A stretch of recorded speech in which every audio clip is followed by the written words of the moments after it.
suis Jean-François Bléchet, je suis vice-président de la Chambre en charge des filières et de la diversification. Et puis, je dirais, je suis un peu les référent avec Valentin Baudouin, qui est le vice-président en charge de l'élevage sur ce projet Osons l'élevage dans le Loiret. Donc, voilà, c'est pour ça que c'est moi qui introduit ce séminaire. Donc, qui vient après un webinaire qui a eu lieu il y a quelques jours sur l'élevage avicole. Et donc, le sujet de ce soir, c'est la filière bovin-viande dans le Loiret. La filière bovin-viande, c'est déjà la première filière animale de la région. Donc, ça représente 30% de la production d'élevage régional. Et dans le Loiret, ça concerne 240 éleveurs de bovins, avec des tailles de cheptel qui sont très variables. Les races dominantes sont charolais à 60%, mais enfin, il y a d'autres races aussi, comme Salers, Limousine, Blonde d'Aquitaine, etc. Et un des gros atouts de notre territoire, c'est qu'on a un outil d'abattage à proximité, celui de la Sicarève à Migène, donc dans l'Yonne, et donc de l'appui du groupe coopératif Sicarève, qui détient 45% des parts de marché sur le département. Alors, ils ne sont pas les seuls, il y a aussi divers marchands, des bouchers qui offrent d'autres débouchés à la filière, hein, que ce soit en filière longue ou en circuit court.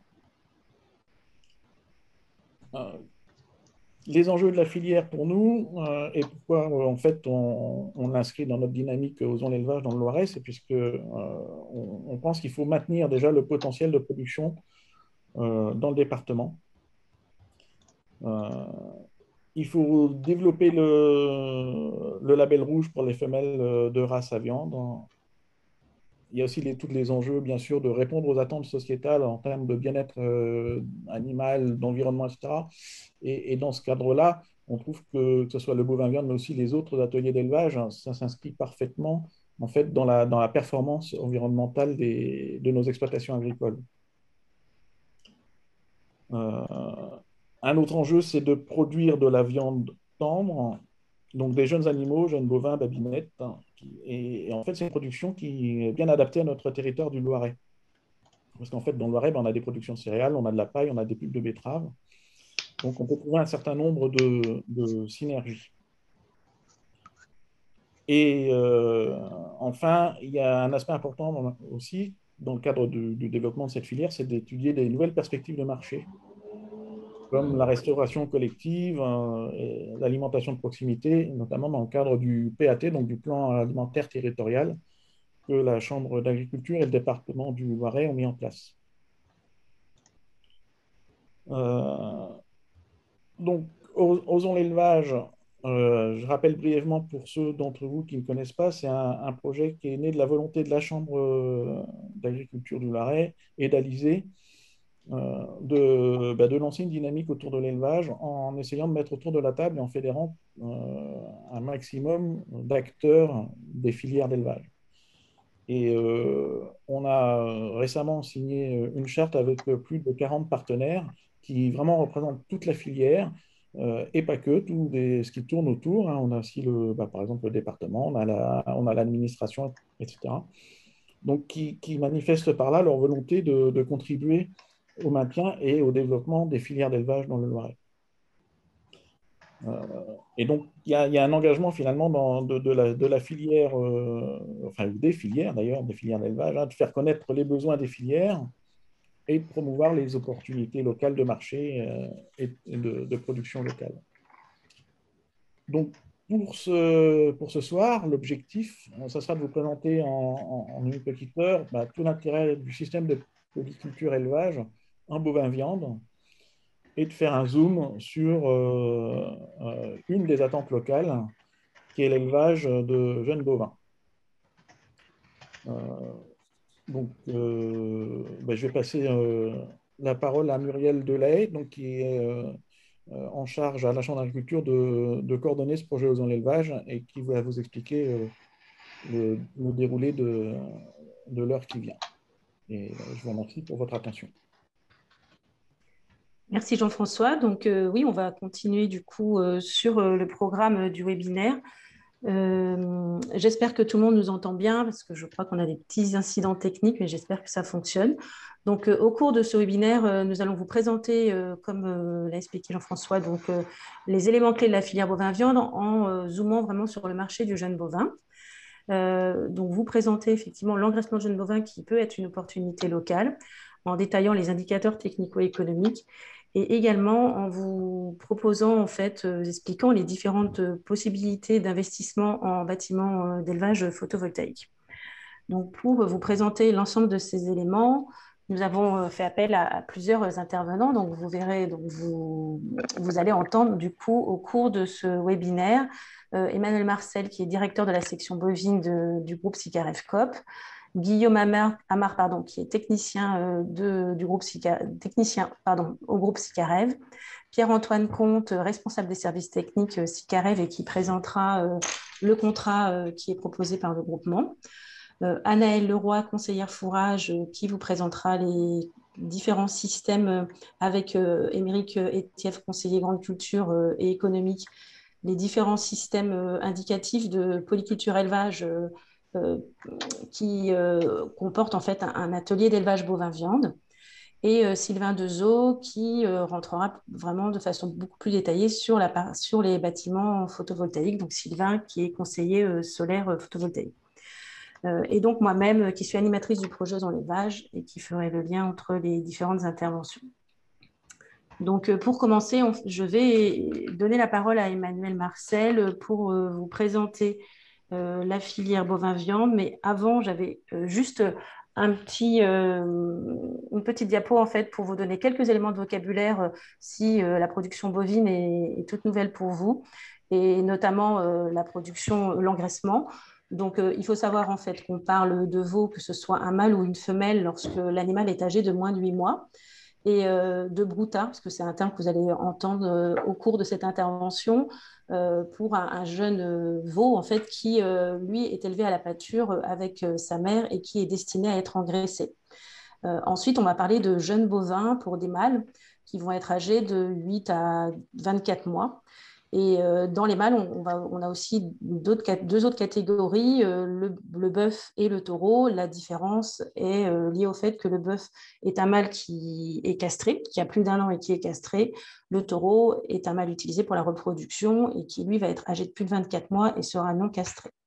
Dans les femelles, on distingue aussi deux catégories de femelles. Les femelles qui sont âgées de plus de 12 mois mais qui n'ont pas encore vélé, que du coup on va appeler des génisses, et qui deviennent des vaches une fois qu'elles ont fait leur premier veau. Voilà, donc là, Emmanuel, je vous laisse la parole pour nous présenter quelques éléments sur la filière et un zoom sur le marché du jeune bovin. Ok, merci, bonjour à tous.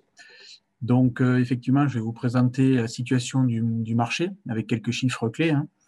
Déjà, un état des lieux un petit peu de la production au niveau français et particulièrement dans le Loiret, où on voit qu'après plusieurs années de sécheresse, en particulier, il y a une décapitalisation qui est là. Donc, vous voyez sur les graphiques un cheptel allaitant qui a diminué de moins 7,8% en France et moins 18% en 10 ans d'élevage allaitant dans le Loiret. Voilà. Donc, voilà, c'est quand même symptomatique d'une baisse de la production.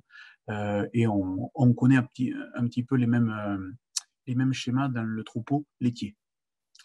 Alors ensuite, cette diapo, elle est importante parce qu'elle résume un petit peu la différence entre ce qu'on produit en France sur la partie gauche de l'histogramme, enfin sur l'histogramme de gauche, et ce que l'on consomme en France. Donc vous voyez qu'à peu près, on est presque autosuffisant. Par contre, les catégories que l'on produit ne sont pas forcément celles que l'on consomme. Donc, il y a des ajustements qui sont faits avec de l'importation, surtout de vaches laitières pour faire du haché des produits élaborés, en particulier en restauration, et une production que l'on consomme un petit peu moins en France, c'est le jeune bovin. Voilà, puisqu'il y a à peu près 50% qui est exporté. Et donc, je vais vous expliquer un petit peu sur quel type de circuits commerciaux cette viande est exportée. Donc, vous voyez sur le graphique de droite les principaux pays où on exporte de la viande de jeune bovin. Donc, il y a l'Europe du Sud avec l'Italie et la Grèce.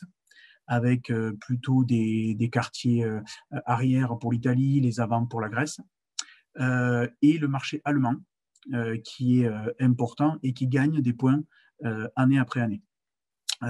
C'est important d'avoir en tête que le marché allemand est bien segmenté pour le taurillon français. Et par exemple, le gibet charolais français a toute sa place et une place grandissante sur le marché allemand. Donc là, entre guillemets, on n'a pas de concurrents qui peuvent produire la même chose, puisque voilà, le charolais français, par exemple, les Italiens ou les Polonais ne peuvent pas en produire. Voilà. Donc ça, c'est un marché qui se développe et qui est intéressant pour nous. Alors là, je vous ai mis un petit peu l'actualité avec les chiffres clés de la filière et les cotations de 2021. Donc, il faut savoir qu'on est le marché du jeune bovin est un marché européen.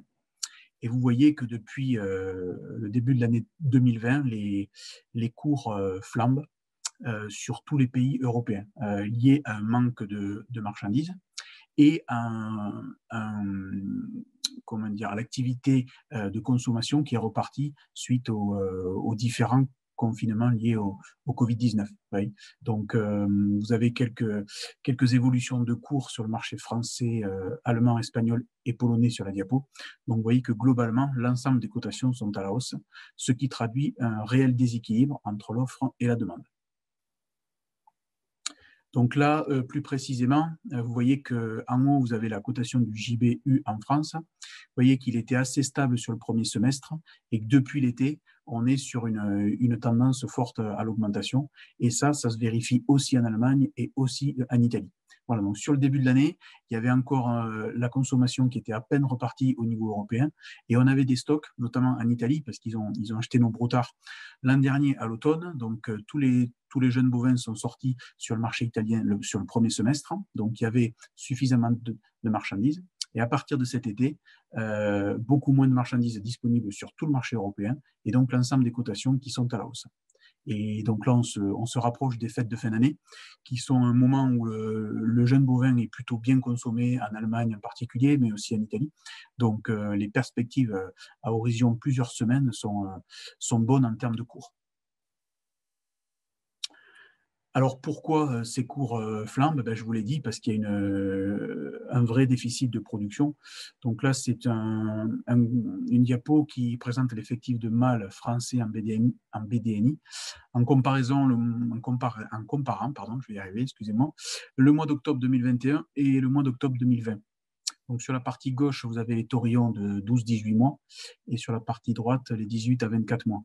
Donc, si on prend par exemple la partie droite, les taurillons qui vont sortir dans les semaines ou dans les mois qui viennent, eh bien, on voit qu'on a un réel déficit par rapport à l'an dernier, de l'ordre de moins 9% en charolais, moins 8% en limousin, moins 9% en laitier. Enfin, voilà, c'est des chiffres importants. On n'est pas sur du moins 1, quoi. C'est très, très important. Voilà. Donc, ce qui veut dire que si le marché se maintient, si la demande est là, dans les prochains mois, au vu du manque de production, les cours devraient rester soutenus.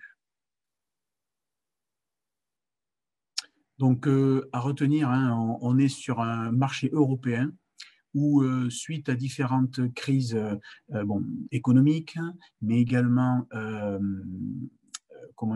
avec les sécheresses, on a des effectifs laitiers et allaitants en France et en Europe qui sont en diminution depuis plusieurs années. Ensuite, il y a aussi des considérations environnementales. On peut prendre l'exemple de la Hollande qui a diminué sa production par rapport à des problématiques de phosphate, nitrate, etc. Donc certains pays qui diminuent leur production, les Allemands qui ont une politique où la production d'énergie économiquement est importante au niveau des exploitations agricoles, donc ils produisent un petit peu moins aussi. Donc tout ça, ça fait que sur le marché européen, on a une diminution des effectifs. Et donc, la disponibilité en jeunes bovins s'en voit fortement réduite. Voilà. Donc tout ça, ça explique la hausse des cours qui se confirme sur l'année 2021.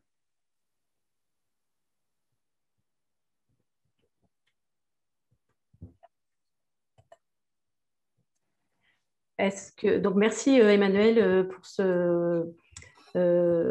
rapide panorama sur la filière et notamment sur le marché du jeune bovin.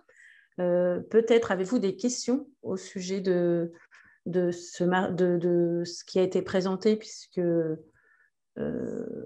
c'est peut-être quelque chose que vous ne connaissiez pas jusqu'à présent. Je ne sais pas si Fanny, tu as des questions à nous faire remonter. Non, pour l'instant, je n'ai pas de questions. D'accord. Alors, de toute façon, nous ferons d'autres petites pauses pour les questions, donc n'hésitez pas à les poser dans le chat pour qu'elles puissent être reprises à la suite de la présentation. Donc, vous l'avez vu, du coup, le marché est vraiment intéressant au niveau de la vente des jeunes bovins. Et donc, on va vous présenter en fait une opportunité possible de développement d'un atelier de jeunes bovins pour des exploitations dans le département du Loiret. Donc, pourquoi le jeune bovin? Tout d'abord parce qu'il a plusieurs atouts, en fait.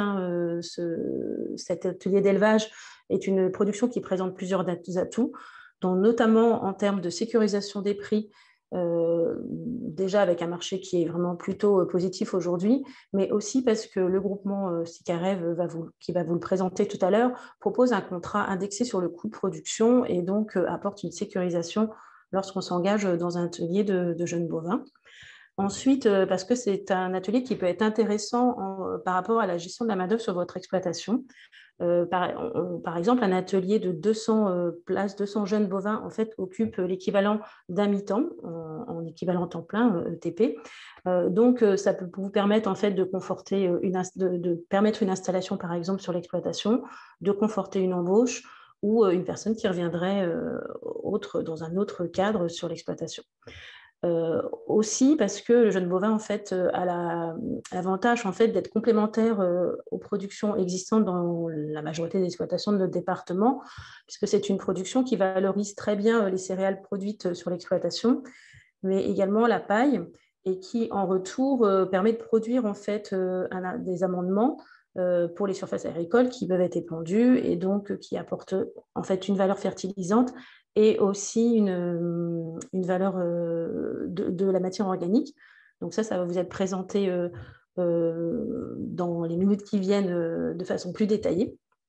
Dans les autres atouts, en fait, l'avantage de cet atelier, c'est un atelier qui ne va pas avoir un impact important sur l'organisation en fait, de votre assolement et aussi qui a une emprise au sol assez modérée. Donc, c'est vraiment une alternative à l'agrandissement foncier. Et c'est également une production qui, du coup, n'est pas obligatoirement soumise aux aléas climatiques. Donc, l'impact est assez limité sur la production, sur l'engraissement des jeunes bovins. Donc là, je vais donner la parole dans un premier temps à Anaëlle Lemeur, conseillère à la Chambre d'agriculture, qui va vous préciser l'amendement, ce que peut apporter en termes de fertilisation un atelier de jeunes bovins. Et ensuite, à Pierre-Antoine Comte, qui vous présentera de façon plus détaillée le contrat proposé par le groupe Sicarev. Merci Muriel, bonjour à tous. Donc, ce qu'on a voulu vous montrer, c'est les avantages que l'atelier peut avoir en termes de production d'amendements organiques. Donc, un atelier de 200 places de jeunes bovins produit environ 1130 tonnes de fumier pailleux par an, ce qui permet d'apporter 294 tonnes de matière organique. Pour vous donner une idée, on vous a remis en termes d'unités ce que ça représentait en azote, en potasse et en phosphore. Donc, sur le papier, effectivement, ça fait une production d'azote plus importante que la potasse, que le phosphore, pardon. Sauf qu'en fait, c'est un coefficient d'équivalence engrais qui est inférieur. Donc, en termes économiques, ce n'est pas sur l'azote qu'on fait le plus d'économies, mais bien sur la potasse et le phosphore. Donc, encore plus sur la potasse, vu qu'il y a un plus grand nombre d'unités qui est produit par le fumier. Par an, du coup, au total, ça fait une économie d'engrais de 6 100 €. Mais ça, c'est une économie si, par exemple, vous étiez consommateur d'engrais complet. Parce que, comme je l'ai dit juste avant, ce n'est pas en azote qu'on fait le plus d'économies. Donc, forcément, si vous le faites sur 100 hectares, ça fait 61 € de l'hectare d'économiser. Et donc, en apport d'humus, ça fait 97 tonnes. Donc, pareil, sur 100 hectares, ça fait à peu près 1 tonne d'humus d'apporter par hectare. Voilà, donc ça permet d'apporter de la matière organique, ce qui est quand même quelque chose de mis en avant actuellement quand on se rend compte de la perte de valeur des sols. Et là, notamment actuellement, avec la hausse des prix des engrais, ça peut être une alternative très intéressante pour garder le potentiel des sols. Voilà, je peux laisser la parole à Monsieur Comte. Merci beaucoup.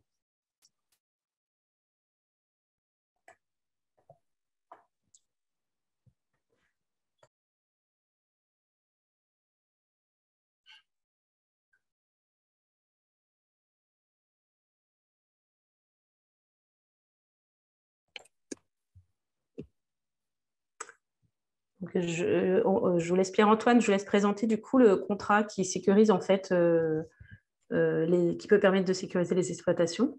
Oui. Donc, bonjour à tous. Donc, Pierre-Antoine Comte. Donc, moi, je suis responsable des mises en production pour le groupe Sicarev. Donc, l'objectif, donc c'est moi qui fais le lien entre les besoins de l'abattoir et la mise en production à l'amont chez les producteurs. Donc, par rapport au contexte que Manuel Marcel vous a présenté, aujourd'hui, le groupe Sicarev se positionne à une volonté forte de développer l'engraissement sur son territoire pour d'abord apporter des solutions à ses adhérents, mais aussi pour approvisionner son abattoir et avoir une production qui arrive régulièrement et répondre aux diverses demandes, aux diverses commandes clients. Donc, comme on vous a montré sur l'Italie ou notamment l'Allemagne, qui est le marché en développement ces dernières années. Donc, ça, c'est le premier élément. Deuxième élément aussi, qui est un argument fort. Aujourd'hui, la zone Sicarev, donc, elle est présente sur le Loiret, mais elle est aussi très présente sur les zones de naissance, à savoir l'Auvergne et la Bourgogne. Et donc, c'était aussi sur cette zone-là où le potentiel d'animaux maigres sera très important et sur lequel on sera capable de trier des animaux à potentiel pour mettre dans nos ateliers d'engraissement. Et ça, 52 semaines de l'année. Voilà, parce qu'en fonction des zones, on aura un volume suffisamment important pour trier toutes les semaines les lots de broutards qu'il faudra mettre en production chez nos adhérents dans nos ateliers. Donc ça, voilà, c'est un point très, très important. Ensuite, donc, en découle de ça donc, une prise de risque de la part de la filière Sicarev pour sécuriser un revenu chez les engraisseurs. Donc, deux types de contrats. On propose 2 types de contrats. Un contrat qu'on appelle le jeune bovin atelier, qui va se destiner plutôt à des éleveurs qui ont un bâtiment à valoriser et qui s'engagent sur 3 ans. Et c'est un contrat qui sera renouvelable. Et ensuite, un contrat qui va se destiner à des investisseurs, avec notamment donc, la volonté de créer un bâtiment, avec notamment une offre bâtiment photovoltaïque, donc qui sera approchée par la suite. Et donc là, la coopérative s'engage sur un accompagnement, une sécurisation de la production pendant 7 ans. Voilà. Et ensuite, cette garantie peut se reporter sur un jeune bovin atelier.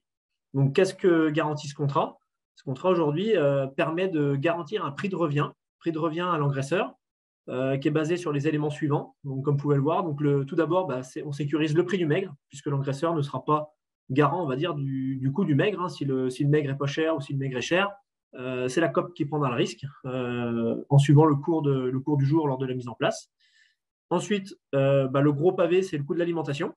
Donc, voilà, on définit un coût d'alimentation, une ration théorique qui sera indexée sur les coûts des matières et notamment sur la céréale, puisque à chaque semaine de mise en place des animaux, nous prendrons une cotation du blé rendu Rouen, moins 10 € tonne de la semaine de mise en place. Donc ça, c'est un message fort pour dire aussi aux polyculteurs ou aux céréaliers spécialisés qu'on valorisera la céréale pour les JB sur une cotation basée Rouen, moins 10 à la semaine de mise en place. Donc l'éleveur est assuré de vendre son blé, sa céréale en général, au JB à la cotation du marché. Ensuite, on garantit des frais d'élevage, frais vétérinaires, mortalité. On provisionne un peu de mortalité dans le coût de production. Et ensuite, on va sécuriser des frais de structure. Donc, dans les frais de structure, qu'est-ce qu'on retrouve? C'est tout d'abord la main-d'œuvre. L'objectif, c'est de rémunérer minimum un SMIC et demi. On va aussi sécuriser de la mécanisation. de l'entretien de bâtiment dans le cadre du jeune bovin atelier, donc un entretien bâtiment assez classique. Et si c'est dans le cadre d'une version investisseur, un investissement de bâtiment, donc quelque chose d'un petit peu plus conséquent. Voilà. Donc ça, c'est un revenu garanti minimum. Ensuite, l'éleveur aura possibilité de bonifier ce résultat par de la performance technique, donc par de la croissance supplémentaire ou par rapport à une compétitivité sur son coût de ration, en produisant du fourrage de façon plus compétitive, des protéagineux ou autre chose sur son exploitation, ce qui permettra de valoriser aussi un assolement dans les exploitations de polyculture élevage. Avec donc l'objectif final qui est de produire un jeune bovin charolais entre 400 et 480 kg de carcasse à moins de 21 mois. Voilà, donc ça c'est le produit qui correspond notamment très bien pour ce client d'Europe de l'Est ou d'Europe du Nord, on va dire plutôt, type Allemagne ou Pays-Bas. Voilà.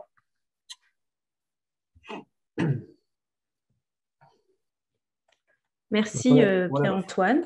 Je vais laisser la parole du coup à Guillaume. Il y avait quelqu'un qui voulait intervenir, non? Pierre-Antoine qui continue. Pardon. Oui, d'accord. Donc, on va continuer du coup par la création, pour vous détailler en fait la création de l'atelier de jeunes bovins sur une exploitation céréalière. Donc, en fait, oui, c'est juste pour vous reprendre de façon type comment on conçoit un atelier d'engraissement. Puis ensuite, Guillaume détaillera un petit peu tout ça, prendra la continuité. Donc, aujourd'hui, nous, un bâtiment type sur une zone polyculture élevage, ça doit représenter 200 places. Donc, c'est une surface de bâtiment de 1300 m², ce qui permet de couvrir 5,5 m² par JB en air paillé, plus le couloir d'alimentation.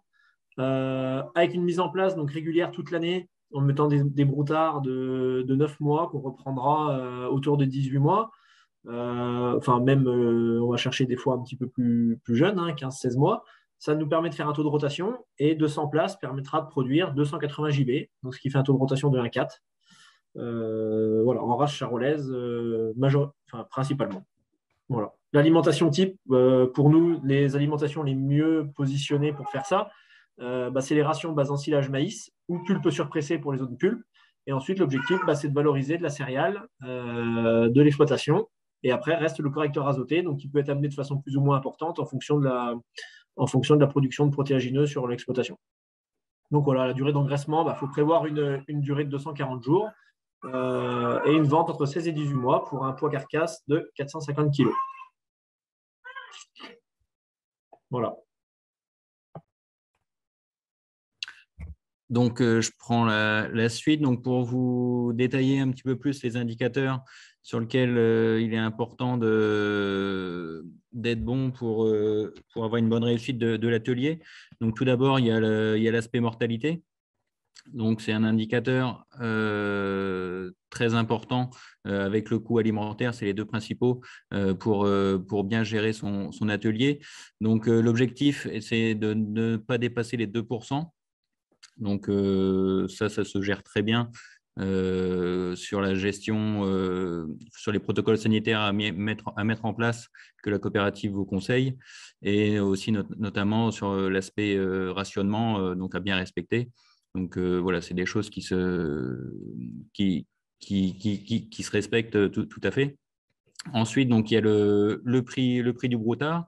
Donc, comme le disait Pierre-Antoine, donc les broutards nous viennent de la coopérative. On peut en fournir toute l'année.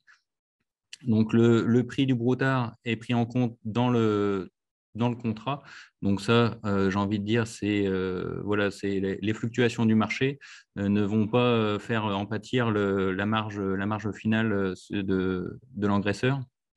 Donc ensuite, on a le coût alimentaire, où là, c'est une discussion à avoir avec le technicien par rapport aux produits qui sont disponibles sur l'exploitation. Donc à cela, on s'adapte pour avoir un coût alimentaire le plus compétitif possible et qui répond aux attentes de la production pour avoir un gain quotidien sur les animaux satisfaisant. Donc ensuite, on a des frais vétérinaires à hauteur de 30 €. Là, donc ça correspond aux frais de préventif. Donc ça va être tout ce qui est vaccination. Donc c'est vraiment un point fort de la coopérative d'essayer de gérer au maximum avant d'aller vers du curatif.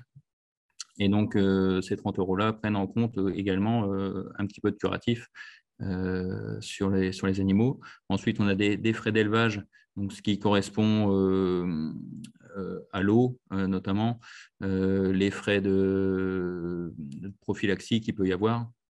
Donc voilà, ce qui nous permet d'avoir une marge brute de l'atelier autour de 195 € par JB. Donc là, c'est des chiffres qu'on avait repris sur des bases pulpe surpressée de la conjoncture donc 2020. Donc voilà, là, les charges, on va dire, augmentées, mais là, comme on l'a vu au début du webinaire, les cours des jeunes bovins ont augmenté en conséquence. Donc voilà, c'est ce qui permet de sécuriser les choses. Et donc ensuite, pour la production, donc, il y a des investissements à prévoir. Donc dans le cas de la création d'un bâtiment de 200 places, donc nous, on est parti sur une option donc bâtiment photovoltaïque avec un tiers investisseur. Donc Sylvain vous le détaillera sur la fin de l'exposé. Donc, en fait, on se dédouane d'une partie du bâtiment. Donc, il reste à charge des éleveurs, en tout cas pour la production. Donc, l'aménagement du bâtiment qui correspond aux barrières, au béton pour le couloir d'alimentation, abreuvoir, bardage, des filets brise-vent pour assurer la ventilation, donc à hauteur de 90 000 €. Et du matériel d'élevage, donc chargeur, pailleuse, godet distributeur d'occasion pour une enveloppe de 15 000 €. Donc, ce qui fait un total de 2 500 €. Donc là, on est sur avec les coûts qu'on a actuellement, on est sur des enveloppes relativement hautes quand même en termes d'investissement. Donc voilà, c'est des chiffres sur lesquels on peut se baser. Donc, ce qui fait qu'on peut compter des annuités de l'ordre de 10 000 € sur 15 ans.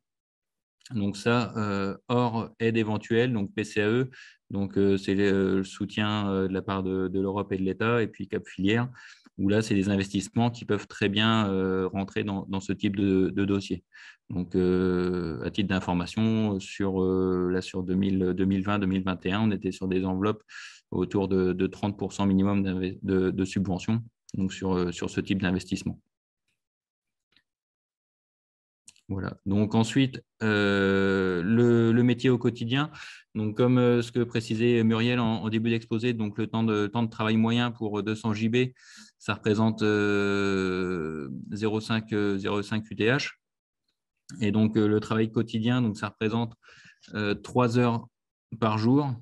Donc en dehors des pics de travaux, donc ce qui peut y avoir le curage des lots, donc curage, paillage. Le soin aux animaux, donc le soin aux animaux, ça correspond au pesée, parce qu'il est nécessaire de faire des pesées régulières pour être sûr que la ration fonctionne correctement et qu'on ait atteint nos objectifs en termes de croissance.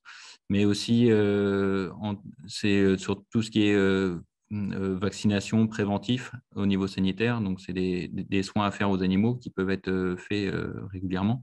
Ensuite, il y a la surveillance quotidienne. Il est conseillé de faire une distribution de l'alimentation matin et soir. Donc ça, c'est des choses qui sont importantes, vérifier que les animaux viennent bien manger, etc., qu'il n'y ait pas de souci. Donc cette production permet une certaine souplesse dans les horaires de travail. Je pense notamment aux périodes de pic qui peut être les semis et puis la période de récolte, la période estivale, où là, on peut très bien adapter les horaires de travail en fonction des besoins de temps sur l'aspect culture. Donc, ça se fait très bien. Les animaux n'en pâtissent pas et les infotechniques non plus. Et voilà, vraiment le point important, c'est la maîtrise technique qui est indispensable pour une bonne réussite de l'atelier, où là, la coopérative est vraiment dans son rôle d'accompagnement des éleveurs, des engraisseurs, donc sur un accompagnement des suivis des croissances pour répondre également à toutes les interrogations que les investisseurs peuvent avoir, les engraisseurs.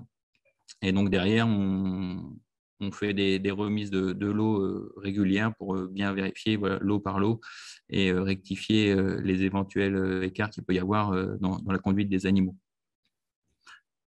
Donc, on va avoir le témoignage d'un engraisseur là, qui est basé dans le Loir-et-Cher, donc à Soudé, qui a investi récemment dans un bâtiment photovoltaïque pour compléter sa production.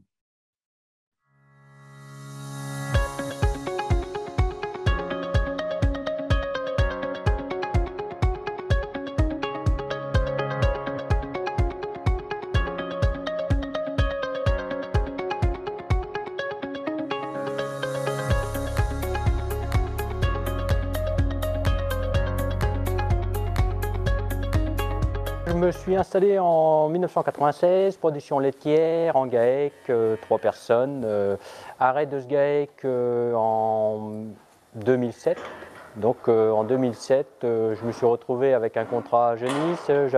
J'avais abandonné mes références laitières à mes associés. Moi, je suis fils d'éleveur, j'ai toujours bien aimé l'élevage. Seulement, c'est que le bovin qui m'a toujours passionné. Donc la production laitière, j'ai complètement abandonné parce que c'était trop d'investissement, parce qu'il fallait tout redémarrer à zéro dans mon cas. Alors je me suis lancé sur la production de jeunes bovins avec un premier bâtiment, voilà, un investissement qui était tout à fait raisonnable et accompagné par à l'époque la coopérative Cialine. J'ai eu le projet de remonter un deuxième bâtiment. Aujourd'hui, voilà, un bâtiment photovoltaïque et jusqu'à là, je sortais à l'année entre 100 et 120 JB par an. À l'avenir, eh bien, ça va être 170 JB avec ce nouveau bâtiment. Pourquoi j'ai conservé l'élevage de jeunes bovins sur l'exploitation et que j'ai développé, c'est parce que pour nos sols qui sont très fragiles, on a quand même des sols limoneux, des sols caillouteux, sableux par endroits. Il faut quand même conserver la matière organique. Tous les apports organiques sont intéressants sur ces sols-là, problèmes de battance, etc. Ça me permet de conserver la culture de colza pour valoriser tous ces effluents-là. En temps de travail, ici pour maintenant l'atelier avec 130 places, 140 places, il faut compter 3h30 de travail par jour au quotidien parce que mon paillage est manuel, parce que je suis assez pointu sur la surveillance de mes animaux. Je passe 3 fois par jour en moyenne, minimum 2 fois quand je suis en période de travaux dans les champs. Mais voilà, c'est ça qui fait ma réussite aussi, la surveillance. Alors moi j'ai choisi le bâtiment photovoltaïque pour me développer en jeune bovin là, parce que j'ai toujours cru dans le photovoltaïque. Aujourd'hui c'est un investissement, mais le retour sur investissement est là de toute façon. Les banques nous suivent d'autant plus si on a une installation photovoltaïque parce que les revenus sont assurés. On a un contrat de 20 ans avec un prix de rachat, donc il n'y a aucun risque. Voilà. Et ça nous assure quand même un revenu. Moi, c'est les 2/3 de mon remboursement de mon installation développement aujourd'hui. Moi, ici, pour mon exploitation de 90 hectares avec mes JB, j'arrive à me dégager un revenu de 2 000 € par mois en moyenne. Mes revenus sont entre 20 000 et 25 000, 27 28 000 en bonne année, quoi. Voilà. Je travaille avec la coopérative Sicarev. Moi, j'ai un accompagnement économique, technique. J'ai aussi mes idées voilà, qui sont bien définies. On fait des bilans de l'eau, on discute beaucoup de points techniques, de points économiques. Et en permanence, il faut se remettre en question. Parce qu'il faut de toute façon être très bon techniquement. Si on est bon techniquement, on est obligé de gagner de l'argent. Au départ, l'accompagnement économique financier par la coopérative, ça a été bienvenu, hein, puisque moi, je n'avais pas la trésorerie pour démarrer pour l'achat de tous les broutards et tout ça. Donc, à l'époque, la coopérative Cialine nous prêtait, entre guillemets, un court terme, nous faisait le court terme à 2% environ, 2,5% je pense à l'époque.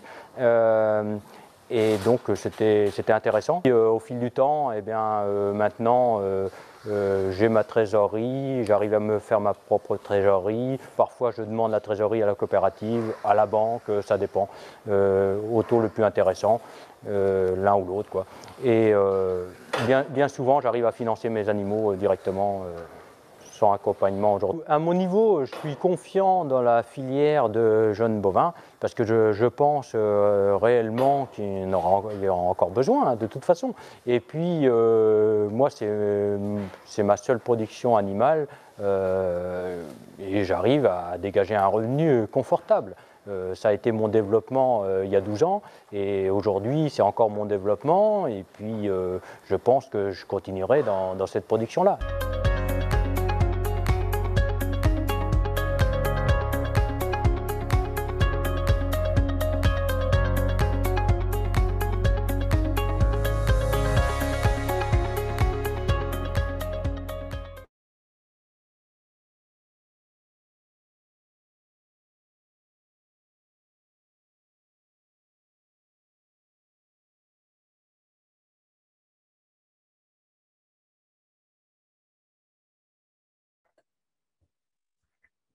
Donc, nous allons continuer la présentation.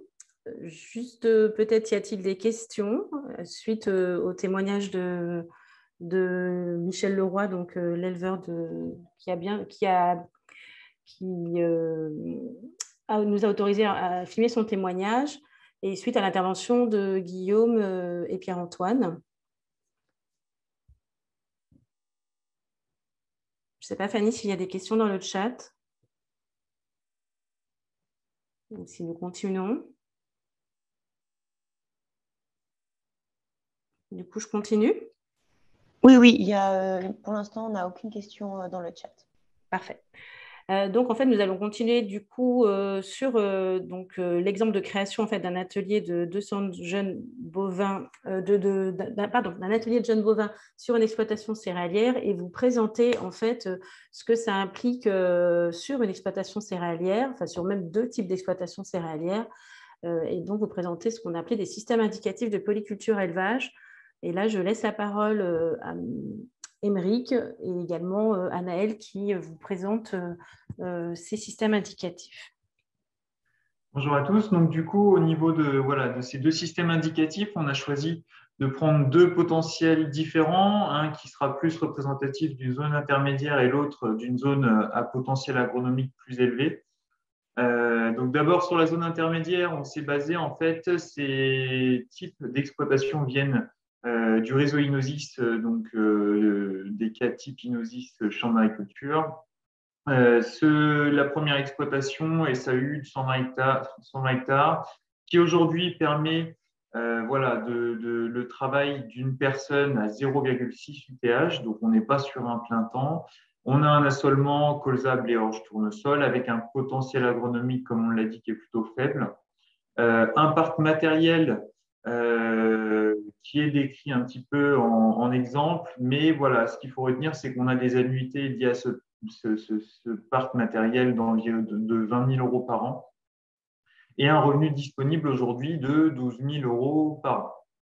Sur la deuxième exploitation, potentiel agronomique plus élevé, on voit qu'on a un petit peu plus de surface, on a 10 hectares de plus. Ça occupe quelqu'un à 0,8 UTH par an, type d'assolement colza, blé, orge, à bon potentiel. On a de l'irrigation et un parc matériel qui va être un peu plus complet. Donc, et un montant, un taux d'endettement, donc des annuités qui vont être supérieurs aux 4 types d'avant. Là, on a 19 000 euros d'annuité de plus par rapport à la zone à faible potentiel. Et on voit au final que du coup, en termes de revenus disponibles, on est aussi sur le même ratio de 12 000 euros par an. Voilà. Donc voilà un petit peu la synthèse de la base de travail des modules qu'on va vous présenter par la suite. Et du coup, je laisse la parole à Anaëlle.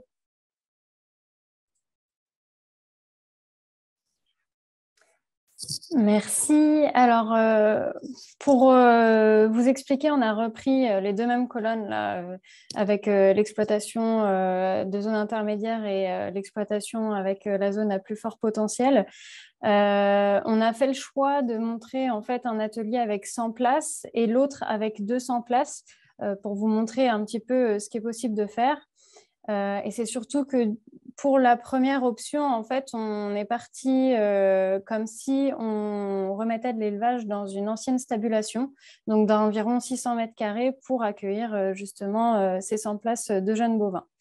Donc là, dans l'assolement, on a introduit du maïs en silage qui n'a pas profondément changé le système de culture parce qu'en fait, on l'a remplacé, on a mis le maïs là où il y avait de l'orge de printemps en majorité. Donc, en soi, ça ne change pas énormément le système, sachant que s'il y avait de l'orge de printemps de semer, ça veut dire qu'on peut rentrer sur les parcelles au printemps. Donc, on n'a pas vu d'inconvénient à mettre le maïs à la place de cette culture. Donc, par rapport à l'atelier jeunes bovins, ça nous permet une autoconsommation de 17 hectares d'orge qui est produit sur l'exploitation et on produit également la paille grâce aux céréales qui sont cultivées où on a 50 hectares de paille qui sont exportés. Donc, comme je vous l'ai dit, là, c'est la présence d'une ancienne stabulation de 600 mètres carrés où on remet une activité. Pour l'autre option, donc on a choisi de mettre un atelier de 200 places où là, il n'y a pas de modification d'assolement parce qu'en fait, on va acheter tout ce qui va contenir la ration des jeunes bovins. Par contre, l'atelier culture va permettre quand même de faire vivre l'atelier de jeunes bovins avec l'autoconsommation de 9 hectares d'orge et 80 hectares de paille exportée. On aura quand même besoin d'acheter 20 hectares supplémentaires par rapport aux besoins de l'air paillé. Voilà, et donc là, pour les 200 places, il faut au moins 1200 mètres carrés. Donc, on a pris en option un bâtiment à construire. Donc là, plus tard, on va vous montrer un petit peu les options qu'on a en photovoltaïque. Pour poursuivre, du coup, au niveau de l'alimentation, ce que ça change pour la première exploitation, enfin, ce que ça change, ce que ça implique. Donc, on a fait une ration à base de paille d'orge, de maïs en silage essentiellement et de correcteurs azotés achetés.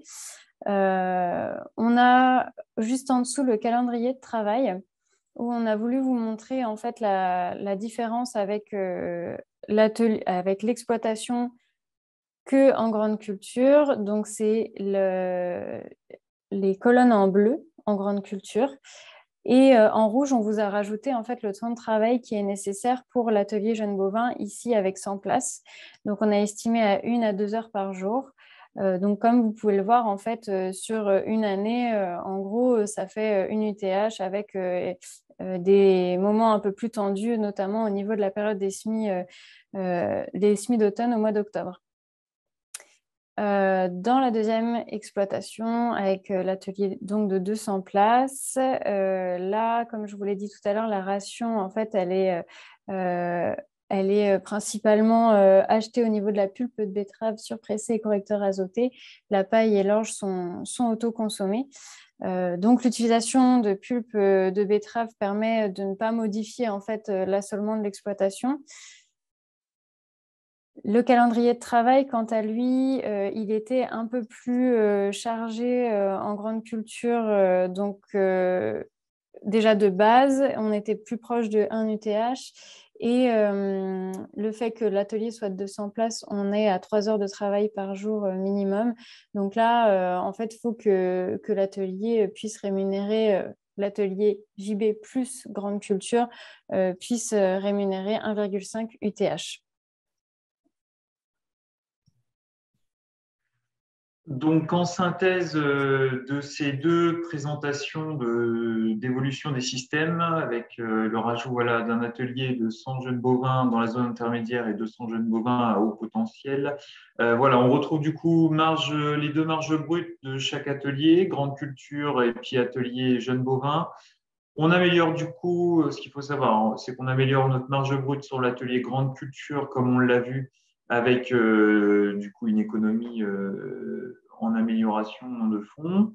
On retrouve donc notre marge brute de l'atelier jeunes bovins, donc 43 000 en zone intermédiaire et 53 000 du coup sur la zone à plus haut potentiel, vu qu'on n'est pas sur les mêmes systèmes. En termes d'EBE, donc 49 800 en zone intermédiaire, 85 000 avec un potentiel agronomique plus élevé. Voilà, donc on voit qu'en termes de revenus disponibles, on a sur l'exploitation en zone intermédiaire, on a un revenu disponible qui va être de 23 000 euros. Donc, on aura du coup un schéma dans cette hypothèse qui permet de rémunérer donc, le gérant, le chef d'exploitation à plein temps sur son exploitation. Et dans la deuxième hypothèse, on a un revenu disponible à 34 300 euros en partant voilà, sur le modèle 200 jeunes bovins qui va permettre dans ce cas-là de rémunérer 1,5 UTH. Donc voilà, le chef d'exploitation à plein temps, plus comme on l'a vu tout à l'heure, peut-être une confortation d'un temps de travail nécessaire sur quelque chose, un salarié, sur une installation potentielle à mi-temps. Enfin voilà, plusieurs options possibles dans ce cas-là. J'ai un petit peu avancé sur la présentation. Donc oui, présentation un petit peu synthétique. Donc le premier atelier s'emplace dans la zone intermédiaire. Comme je le disais, on avait une personne qui travaillait à 0,6 UTH, avec un revenu disponible donc, qui était de 12 000 euros aujourd'hui. On rajoute cet atelier de 100 jeunes bovins sur cette exploitation. Et du coup, on arrive à une rémunération de 23 800 euros en termes de revenus disponibles. Et puis, ça permet de créer de la main-d'œuvre aussi du coup sur cette exploitation. Donc, le chef d'exploitation travaille à plein temps sur son exploitation et une valorisation d'un ancien bâtiment d'élevage qui serait présent sur l'exploitation aujourd'hui. Avec un temps de travail qui est de 1 à 2 heures par jour. Dans la deuxième hypothèse, les 200 places, on avait une personne qui travaillait à 0,8 UTH, avec une rémunération qui était de 12 000 euros en termes de revenus disponibles. En rajoutant cet atelier donc, de 200 jeunes bovins, on passe du coup sur un modèle avec 1,5 UTH en termes de temps de travail et de rémunération. On utilise un bâtiment, un photovoltaïque qui vous sera présenté juste après. Du coup, on a cette rémunération, comme je le disais, à 1,5 UTH, donc 34 300 euros en termes de revenus disponibles. Voilà.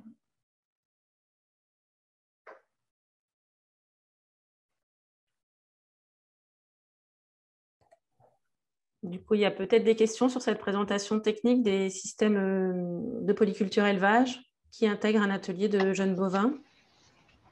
Non, toujours pas de questions. Toujours pas de questions. Donc, si nous n'avons pas de questions, je vous propose de continuer, si mon ordinateur le veut bien. De continuer du coup sur les différentes solutions qui peuvent exister pour investir dans un bâtiment photovoltaïque, puisque vous l'avez vu, c'est une hypothèse qu'on a retenue pour l'investissement. Et Sylvain Dezeaux, du coup, va nous présenter les différentes possibilités et du coup l'intérêt qu'il peut y avoir dans ce choix-là. Effectivement, il y a plusieurs possibilités d'investir dans le solaire photovoltaïque.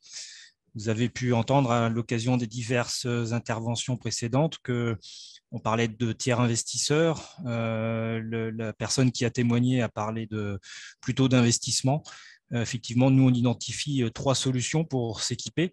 Donc, ces 3 solutions, je vais vous les décrire tout de suite après. Et puis, je vous donnerai quelques chiffres aujourd'hui sur la rentabilité d'un projet plutôt en investissement individuel, compte tenu que l'arrêté tarifaire a récemment changé, là, le 8 octobre dernier, et propose aujourd'hui des tarifs réglementés pour les grands bâtiments. Le point commun entre ces différents types d'investissements, alors il y en a un qui est un argument commercial où les sociétés solaires affectent souvent l'intitulé de bâtiment gratuit sur ces différentes façons d'investir.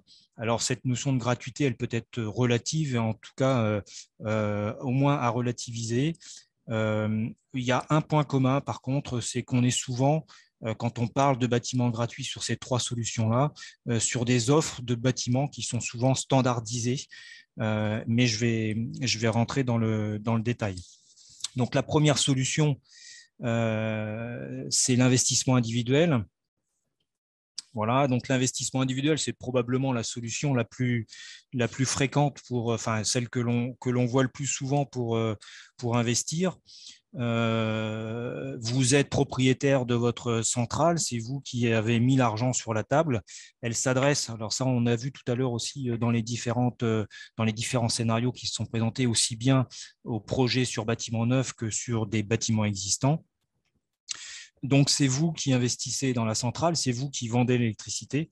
Et pour ça, vous passez un contrat d'achat ou de vente d'électricité, ça dépend dans quel sens on le prend. Donc, l'État s'engage à vous acheter l'électricité avec un tarif convenu sur une base de 20 ans.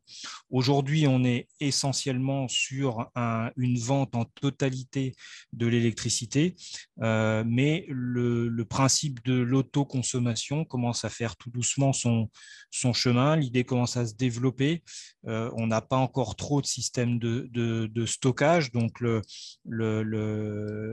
l'électricité solaire reste une électricité intermittente, donc ça c'est la limite du système, mais vous pouvez retenir qu'une centrale solaire aujourd'hui de 100 kW produit 1 kWh photovoltaïque à environ 6 à 7 centimes, donc ce qui va finir par devenir moins cher que le prix du kilowattheure que l'on achète sur le réseau.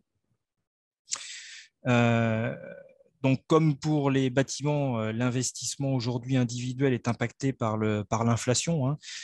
Tous les prix augmentent, donc c'est valable aussi pour le matériel solaire photovoltaïque. J'en reparlerai un petit peu dans ma simulation financière. En tout cas, cette solution elle a l'avantage de vous faire bénéficier de la rentabilité de la centrale, contrairement à ce qu'on verra tout à l'heure avec les tiers investisseurs.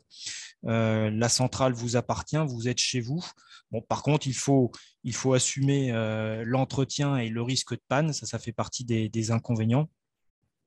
Alors pourquoi les installateurs parlent des fois de bâtiments gratuits en investissement individuel? C'est parce que commercialement, ils considèrent que le revenu solaire photovoltaïque couvre les annuités d'emprunt ou permet de financer le bâtiment. Bon, c'était probablement vrai il y a quelques temps, ça l'est tout doucement un petit peu moins. Et donc, les annuités d'emprunt ne sont pas forcément couvertes par la vente d'électricité aujourd'hui. Donc ça, c'est la première solution. La deuxième solution, c'est ce qui a été évoqué par Guillaume en termes de tiers investisseurs. C'est plutôt ce type d'investissement-là qui est à l'origine de l'intitulé bâtiment gratuit. Le principe est de mettre à disposition une parcelle à une société privée via un bail longue durée, c'est un bail qui dure sur 30 ans, et sur cette parcelle, cette société privée va construire un bâtiment, et ce bâtiment est équipé d'une centrale solaire photovoltaïque. Donc c'est bien la société qui investit, c'est pas vous, et cette société souvent elle investit soit à titre personnel, soit ils font appel eux à des investisseurs extérieurs. Donc, ils vont exploiter la centrale solaire, donc empocher le fruit de la vente d'électricité, et en contrepartie, ils vont vous mettre à disposition de bâtiments. Et à la fin du bail, c'est-à-dire à la fin des 30 ans, vous allez récupérer le bâtiment gratuitement. Donc ça, c'est une offre sur laquelle on reste quand même assez vigilant parce que au tout début du photovoltaïque, il y a eu quand même pas mal de fraudes sur ce sujet-là, avec des personnes qui ont signé des promesses de bail et qui n'ont jamais vu les bâtiments. Par contre, depuis 2014-2015, on est en mesure d'identifier des sociétés qui font sérieusement le travail. Donc, je vous ai mis quelques noms là, de sociétés sur la droite. De gens qui ont maintenant beaucoup de références, et donc la SICAREF travaille aujourd'hui avec Iris Solaris qui a énormément de références de bâtiments sur ce principe de tiers investisseur.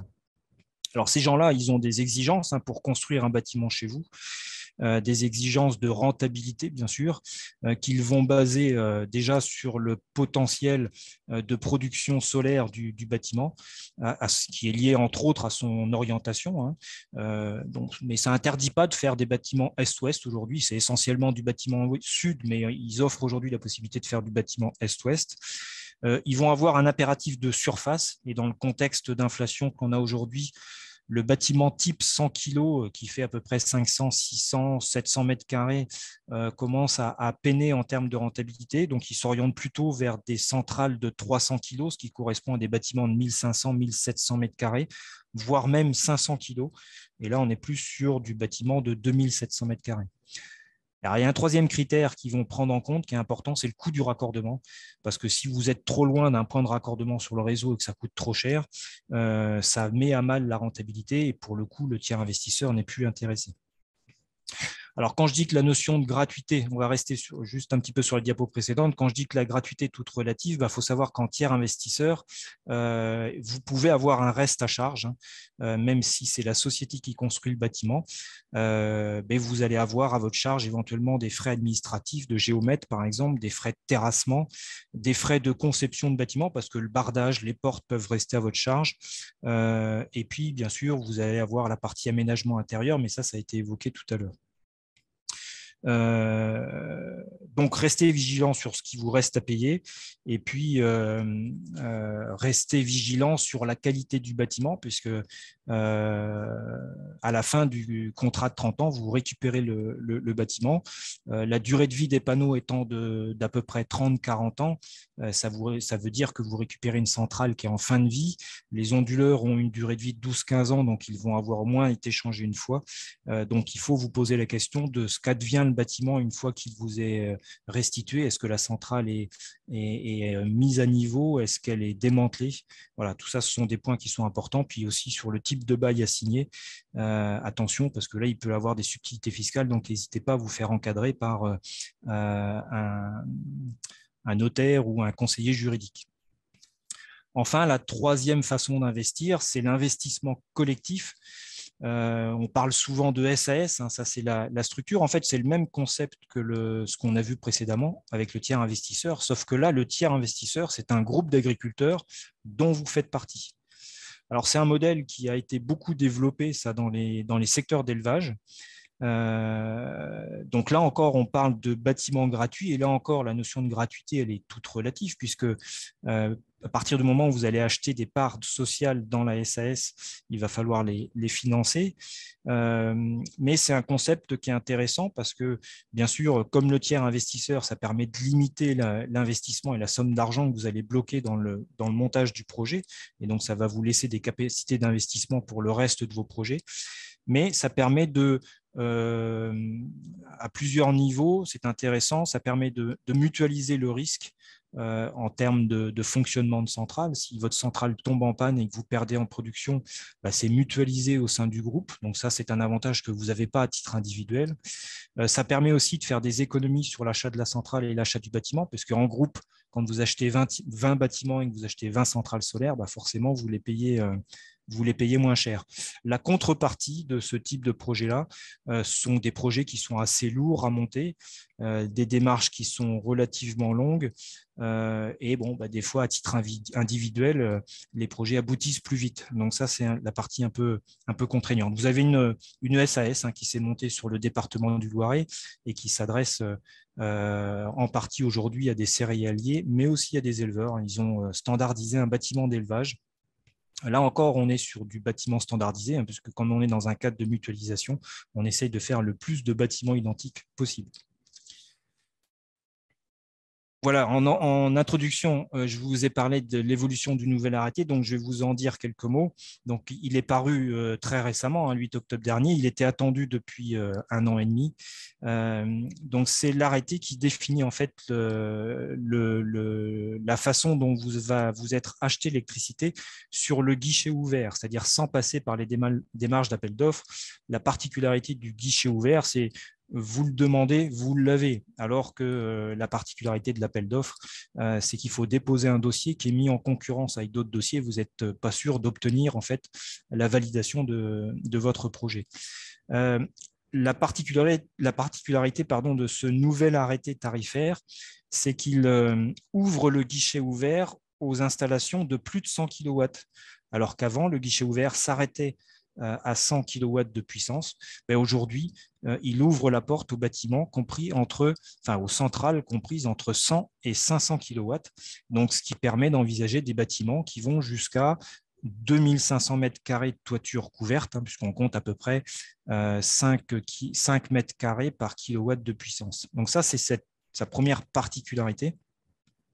La deuxième particularité, qui est plutôt une bonne nouvelle, hein, c'est qu'ils ont calé un premier tarif de rachat à 9 centimes 80 par kilowattheure revendu sur le réseau, alors que le tarif des centrales de moins de 100 kg est à 9,47. C'est-à-dire qu'aujourd'hui, on est dans la situation où le prix d'achat est plus élevé pour les centrales les plus puissantes, alors que, en toute logique, et sur les autres tranches de puissance, c'est l'inverse. Hein. Le 100 kg est moins cher que le 36 kg, qui est moins cher que le 9, qui est moins cher que le 3. Voilà. Donc là, c'est une particularité, c'est probablement une opportunité, même si l'inconvénient, c'est qu'en ce moment, le prix des centrales a augmenté, j'en parlais tout à l'heure. Enfin, la troisième particularité, qui n'est pas forcément un avantage, hein, c'est qu'ils ont plafonné la production d'électricité pour cette tranche supérieure à 100 kW crête. Ils ont mis un plafond à 1100 heures de production, alors que pour la tranche 100 kg, enfin inférieure à 100 kg, ce seuil il est à 1600. Donc à 1600, on ne bride pas les installations du Loiret, parce qu'on n'a pas d'ensoleillement suffisant pour produire davantage. Par contre, à 1100, on va plafonner en fait la production de l'installation, et ça va pénaliser un petit peu les installations les plus productives. Voilà. Ceci dit, ça ne remet pas en cause trop ça plafonne la rentabilité, mais ça ne la remet pas en question. Je vous ai fait 3 simulations. La traditionnelle centrale de 100 kg, qui correspond, donc, je vous répète, à un bâtiment de 500 à 700 mètres carrés, qui dégage aujourd'hui 63 000 € de bénéfices sur un investissement hors raccordement réseau, hein, je précise bien, de 80 000 €. Alors, j'ai volontairement augmenté le prix des centrales aujourd'hui parce que immanquablement, le prix va augmenter. En début d'année, on était à 65 000 €. Là, on est plutôt sur des valeurs de 70, 75, voire 80 000 €. J'ai comparé ça donc à une centrale de 125 kg et une centrale de 300 kg. Mais je peux vous donner également aussi le chiffre d'une centrale 500 kg. Voilà, 85 000 € de bénéfices pour une centrale 125 kg. La particularité du 125 kg, c'est en fait, potentiellement rester sur la même surface de bâtiment qu'un 100 kg, mais en augmentant la puissance des panneaux. Vous pouvez passer à 125 kg, conserver le même onduleur, parce que ça, c'est une particularité de la centrale 125 kg. Vous conservez le même onduleur que le 100 kg, mais vous bénéficiez du tarif de 9,80 au lieu de descendre à 9,47. Et puis, pourquoi je vous ai mis le 300 kg ? Bien parce que c'est un peu une limite en termes de raccordement qui reste raisonnable en termes de coût, parce qu'au-delà de 300 kg, vous devenez propriétaire de votre transfo, et là, les prix de raccordement au réseau s'envolent. Mais vous voyez que quand même, plus vous mettez de puissance, plus vous mettez de surface de panneaux, plus la rentabilité est importante. 85 000 € pour une centrale de 125 kg, 237 000 € pour une centrale de 300 kg et 370 000 € pour une centrale de 500 kg. On est sur des temps de retour de l'ordre de 10 ans et le meilleur compromis en termes de rentabilité pour 1 € investi reste la centrale de 300 kg.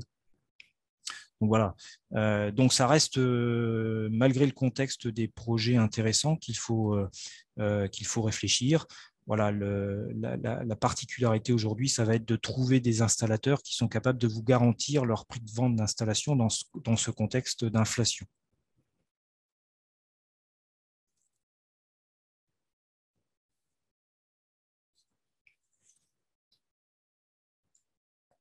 Merci Sylvain pour cette présentation. Peut-être y a-t-il maintenant des questions soit sur la partie photovoltaïque, soit sur l'ensemble de la présentation. Toujours pas de questions. Bon, donc du coup, je vais conclure avec quelques petits éléments de synthèse.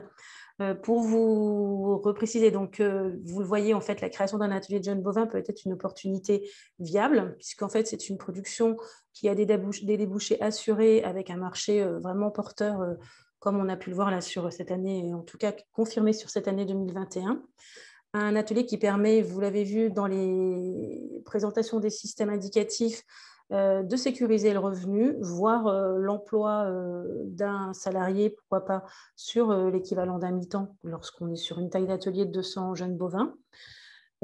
C'est aussi en fait une production qui bénéficie de soutien au travers d'aides, donc notamment sur les investissements, hein, puisque vous avez vu quand même que la part de l'investissement va obligatoirement jouer sur la marge de sécurité qu'on peut avoir au niveau de la rémunération. Mais du coup, on peut, en fait, au travers des aides à la fois nationales et régionales et départementales, puisqu'il faut quand même préciser que le conseil départemental du Loiret intervient dans le programme, dans le PCAE, dans le programme d'aide aux investissements. Et donc, ça permet quand même de sécuriser la rentabilité des projets. C'est une production en fait, qui aussi apporte un équilibre agronomique par la production et l'incorporation de fumier, comme cela vous a été présenté. Et pour conclure, en fait, vous l'avez vu, en fait, on peut, dans certains cas, aménager des bâtiments existants. Donc ça peut être une opportunité, notamment en cas de reprise d'exploitation avec un ancien bâtiment d'élevage présent, mais aussi de construire en fait des bâtiments dans une option photovoltaïque avec les intérêts qui viennent de vous être présentés et donc qui permettent en quelque sorte de réduire les investissements au global sur le projet. Un petit mot pour terminer quand même sur les conditions de réussite de votre projet, avoir quand même en tête que c'est un métier d'élevage, que du coup il faut quand même avoir en fait la fibre animale. Souvent les éleveurs parlent de passion, mais aussi vraiment la volonté et la motivation pour se former, puisque vous l'avez vu, c'est quand même comme toutes les productions d'élevage, comme toute production d'élevage, une production technique, et que la technicité permet de garantir en fait la rentabilité, d'être prêt à y consacrer du temps. Là, vraiment, l'élevage de jeunes bovins, c'est un temps quand même quotidien bien réparti sur l'année. Donc, du coup, vraiment de bien l'intégrer dans votre temps de travail. Bien entendu, d'avoir la possibilité, puisqu'il y a nécessité d'investir, de mettre en place un bâtiment, de pouvoir se raccorder au niveau de l'eau et de l'électricité, et de bénéficier d'une capacité d'investissement pour démarrer votre projet. Un petit mot aussi sur le fait d'avoir un petit peu de patience, parce que c'est vrai qu'un projet d'élevage, ça ne se monte pas comme ça du jour au lendemain. Donc, il y a la phase d'émergence, il faut quand même réfléchir à votre projet, et surtout un délai quand même à intégrer dans votre projet par rapport notamment à la construction des bâtiments. Donc, de aussi bien avoir en tête que du coup, vous l'avez vu, en fait, on a présenté 2 types d'ateliers, un de 100 places, un de 200 places. Et donc, l'atelier, vous devez aussi en fait le caler en fonction du temps ou de la main-d'œuvre qui est disponible sur votre exploitation, de vos surfaces, de votre localisation dans le département et donc des aliments qui peuvent être disponibles autour de votre exploitation. De votre capacité d'investissement, on l'a déjà dit, et bien entendu aussi de vos objectifs personnels. Et pour mener à bien votre projet, ce qu'il faut bien avoir en tête, c'est que c'est quand même important de faire de toute façon une étude de faisabilité spécifique à votre exploitation, puisque votre contexte d'exploitation est obligatoirement un peu différent de celui qu'on a pu vous présenter. Et pour cela, en fait, de vous faire accompagner, de ne pas hésiter à prendre contact avec les organisations de production, là sur le département. Vous avez vu que la coopérative Sicarev peut vous accompagner dans votre projet. Surtout, pensez également, ne pas hésiter à contacter des éleveurs, à aller visiter en fait des ateliers d'élevage pour faire évoluer de votre projet, de bien intégrer les différentes démarches administratives et pour vous accompagner et vous aider dans toutes ces étapes en fait, du montage de votre projet.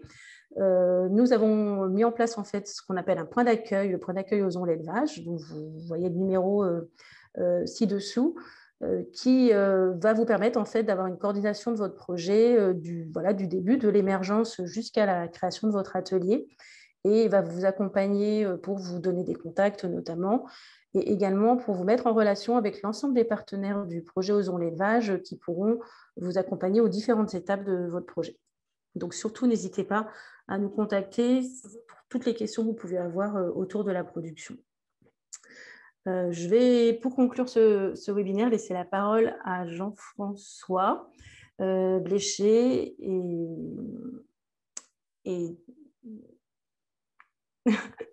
Et nous Merci. excuser aussi pour le petit délai, pour le retard que nous avons pris au début de ce webinaire. Oui, Jean-François. Merci Muriel.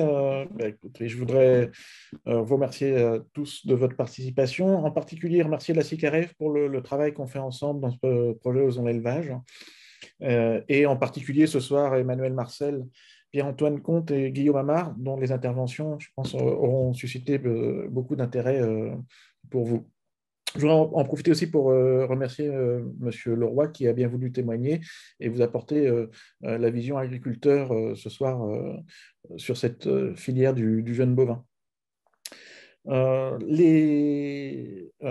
l'élevage, ça ne se limite pas au bovin viande, donc il y a 2 prochains rendez-vous si vous voulez noter dans vos agendas.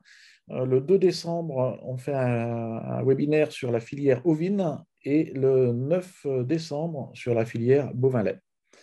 Voilà, et bien, je vous souhaite à tous une bonne soirée. Merci à tous les intervenants, en particulier les agents de la Chambre d'agriculture du Loiret, pour leur travail. Et à bientôt pour un prochain webinaire.